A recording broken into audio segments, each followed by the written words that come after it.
क्या आपको मालूम है कि एक इंसान अपनी सैलरी का 35% अपने खाने पर खर्च कर देता है। अगर पूरे इंडिया की फूड मार्केट की बात करें तो लगभग 894 बिलियन डॉलर की फूड मार्केट है, जिसका 50% सिर्फ स्ट्रीट फूड वेंडर्स की सेल है, लगभग 30% फास्ट फूड की सेल और 10% रेस्टोरेंट की और 10% बाकी की दूसरे सोर्सेज की सेल है। रेस्टोरेंट्स में जो पैसे आपसे लिए जाते हैं उसमें सामान की लागत का 40% maintenance cost, 30% overhead cost, 20 to 40% calculated profit जोड़कर बेसिक प्राइस निकाला जाता है और उसके बाद इस बेसिक प्राइस में 20% स्टाफ कॉस्ट जोड़ा जाता है और उसके बाद इसमें जीएसटी जोड़कर सेल्स प्राइस निकाला जाता है।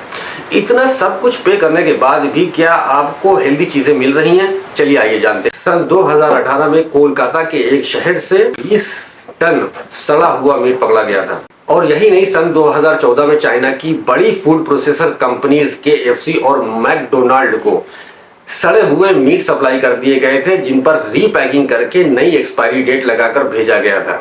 तो आप इस चीज का भी भरोसा नहीं कर सकते कि जो चीजें आप खा रहे हैं वो सड़ी हुई हैं या फिर फ्रेश हैं। तो इस बात पर आप श्योर नहीं हो सकते कि रेस्टोरेंट्स के ओनर्स या गली मोहल्लों के दुकान के मालिक जो चीजें खरीद रहे हैं वो चीजें सही हैं, फ्रेश हैं या फिर सड़ी हुई हैं। कच्ची सब्जियों और मीट को अच्छी तरीके से नहीं धोया जाता। कई जगहों पर तो सिर्फ एक बार धोकर ही उसे पकाने के लिए डाल दिया जाता है, जिससे कि ये क्रॉस कॉन्टेमिनेशन की वजह बनते हैं। क्रॉस कॉन्टेमिनेशन यानी कि बैक्टीरिया एक चीज से दूसरी चीज पर ट्रांसफर हो जाते हैं।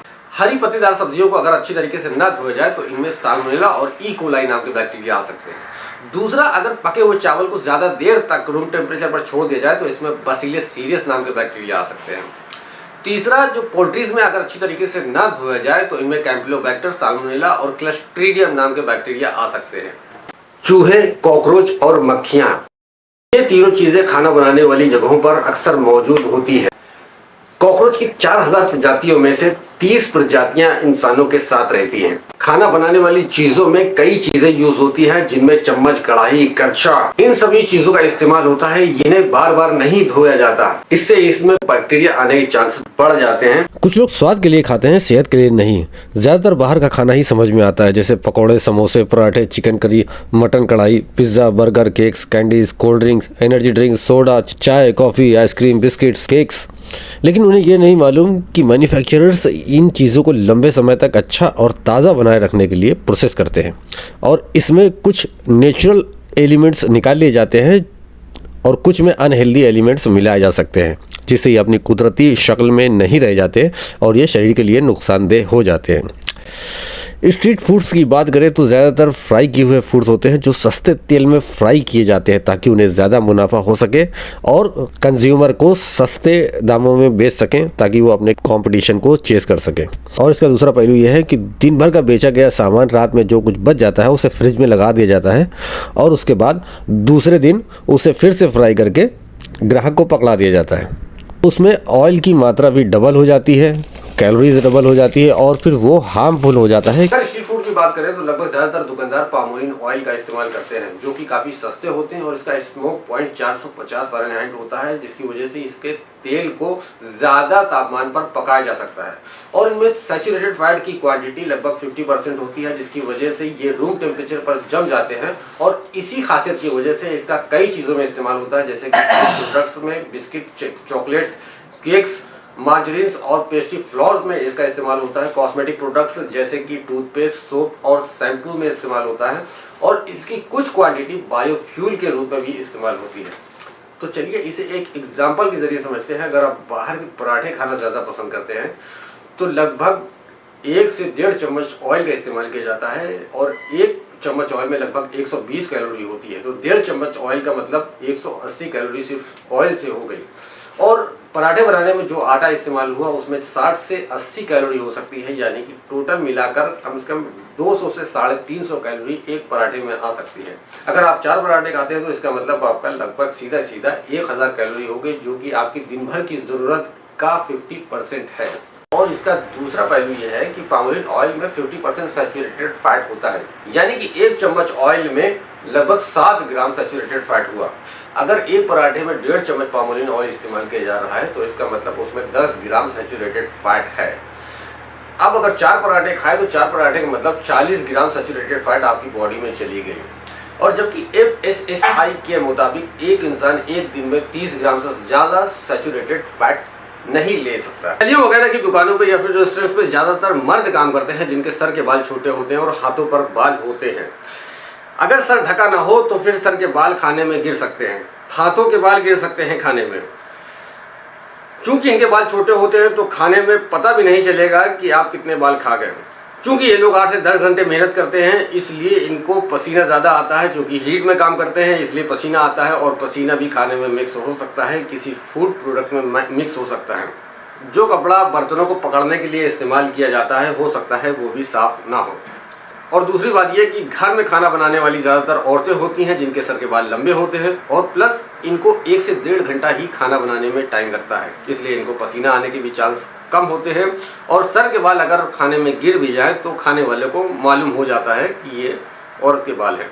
तो इस तरीके से कई वजह हैं बाहर का खाना ना खाने की। आप बचे बाहर के खाने से, घर का खाना इस्तेमाल करें क्योंकि सामने बनाया जाता है, और साफ़ सफाई का खास ख्याल रख सकते हैं आप। कौन सा तेल इस्तेमाल करना है, कौन सी चीज़ें इस्तेमाल करनी है, कैसे धुलना है उसको, तो ये सब चीज़ें आप तय कर सकते हैं। लेकिन बाहर आपको कुछ भी नहीं मालूम, आप ज़ीरो है, सिर्फ खाना निकल कर आया और आपने खा लिया। मार्केट में बहुत सारे प्रोसेस्ड फूड्स मौजूद हैं, लेकिन आपको ये तय करना होगा कि कौन से प्रोसेस्ड फूड आपको लेने हैं। इनमें सबसे पहला जो है अनहेल्दी प्रोसेस्ड फूड में आता है fried foods, potato chips, added sugar वाली चीज़ें, processed oil, hydrogenated fats, refined carbohydrates, breakfast sausage, processed meat जैसे कि बेकन और तुर्की बेकन। तो ये सब अनहेल्दी प्रोसेस्ड फूड की कैटेगरी में आते हैं। इसके बाद में आता है कि हाईली प्रोसेस्ड फूड्स कौन से हैं जो आपके लिए बहुत ज़्यादा नुकसानदेह हैं, जिसमें शुगरी ड्रिंक्स, ऐसी ड्रिंक्स जिसमें शुगर की क्वांटिटी बहुत ज़्यादा होती है, सिरप्स एंड जेम्स, चॉकलेट और candies, potato chips, sausage dressing और ग्रेवीज, आइसक्रीम, फ्रोज़न डिज़र्ट और बेकरी प्रोडक्ट्स जैसे कि मफिन्स और केक्स, फ्रेंच फ्राइज और बर्गर्स। तो ये सब हाईली प्रोसेस्ड फूड में आते हैं। इसको आप रिप्लेस कर सकते हैं, इसकी जगह पे आप दूसरी चीज़ें खा सकते हैं जो कि प्रोसेस्ड हो लेकिन आपकी सेहत के लिए फ़ायदेमंद हो। इसमें आ गया लो फैट और non fat milk, whole grains ले सकते हैं, फ्रोज़न फ्रूट्स ले सकते हैं और फ्रोज़न वेजिटेबल्स ले सकते हैं जिसमें कि कोई शुगर ना मिलाई गई हो, किसी तरीके का सिरप और सॉसेस ना मिलाई गई हो। ड्राइड फ्रूट्स ले सकते हैं, ओट मील्स ले सकते हैं और होल ग्रेन ब्रेड ले सकते हैं। फ्रोज़न फिश ले सकते हैं, सी फूड्स ले सकते हैं, कैंड सॉल्मन और ट्यूना ले सकते हैं, रोस्टेड नट्स ले सकते हैं और सीड्स ले सकते हैं। तो ये सब प्रोसेस हैं लेकिन हेल्दी फूड्स हैं। FSSAI के मुताबिक तेल को 3 बार पकाया जा सकता है। इसके बाद इसमें पॉलीसिक्लिक एरोमेटिक हाइड्रोकार्बन्स और कुछ कंपाउंड जनरेट होते हैं जिनमें कुछ कार्सिनोजेनिक माने जाते हैं जो कि जहरीले तत्व यानी कि टॉक्सिक एलिमेंट्स होते हैं, और ये कार्सिनोजेनिक कैंसर को पैदा करने में हेल्प करते हैं। RCO repeatedly heated cooking oils यानी बार बार पकते हुए तेल के धुएं से जीनोटॉक्सिक, म्यूटाजेनिक, ट्यूमरोजेनिक और कई कैंसर का कारण बन सकता है। तो आपके लिए बेहतर क्या है, घर का खाना या फिर बाहर का खाना? बहुत से लोग स्वाद के लुभावनेपन की वजह से फास्ट फूड के जाल में फंस जाते हैं। बाहर का खाना उन्हें ज़्यादा अच्छा लगता है, या फिर जिनके पास टाइम नहीं है या फिर सैलरी कम है तो ऐसे लोग सस्ता खाना ढूंढते हैं और जल्दी आसानी से मिलने वाली चीज़ें ढूंढते हैं, लेकिन ये सेहत के लिए हानिकारक हो जाता है।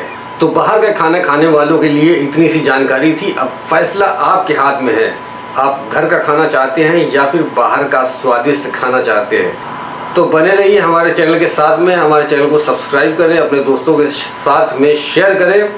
मिलते हैं अगली वीडियो के साथ में, तब तक के लिए थैंक यू वेरी मच।